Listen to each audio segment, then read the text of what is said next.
তাহলে অবশ্যই টাকাটা আবার উঠে আসবে।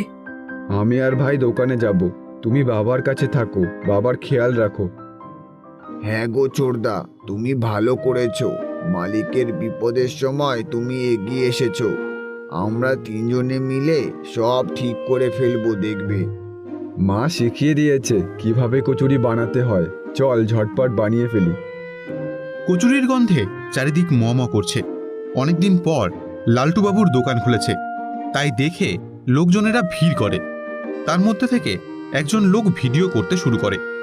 তোমরা এত ছোট ছোট ছেলেমেয়েরা কচুরি তৈরি করছো, পড়াশোনা করো না তোমরা? অবশ্যই পড়াশোনা করি। আসলে আমার বাবা অসুস্থ, তাই কদিন দোকান বন্ধ ছিল। বাবাকে শহরে নিয়ে যেতে হবে, তাই আমরা একটু দোকান খুলেছি।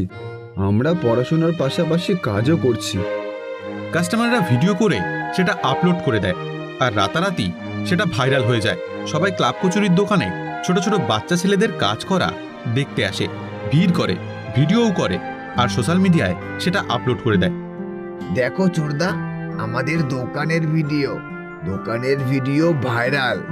আর তার জন্যই কদিন থেকে দোকানে এত ভিড় হচ্ছে। আমরা ভাবছি সবাই বুঝি এমনি আসছে। সবাই ভিডিও করছে, কচুরি খাচ্ছে, আর তার সাথে আমাদের দোকানের সম্পর্কে প্রচার করছে।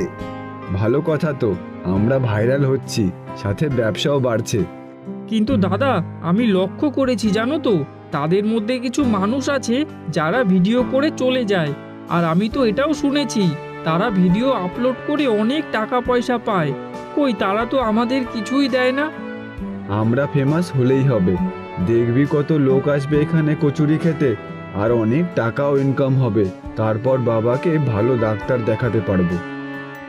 প্রায় এই এক সপ্তাহে এত টাকা রোজগার করে ফেলেছিস? আরে মা, তুমি বলো না, কত লোক আসে, কত লোকে ভিডিও বানায়, আবার কত লোক কচুরি খেয়ে যায়, তুমি জানো? আর 1 মাস এরকম চললে বাবাকে দেখবে বড় ডাক্তার দেখিয়ে বাবার অপারেশনটা করিয়ে নিতে পারবো। ঠাকুর যেন সব মঙ্গলময় করে।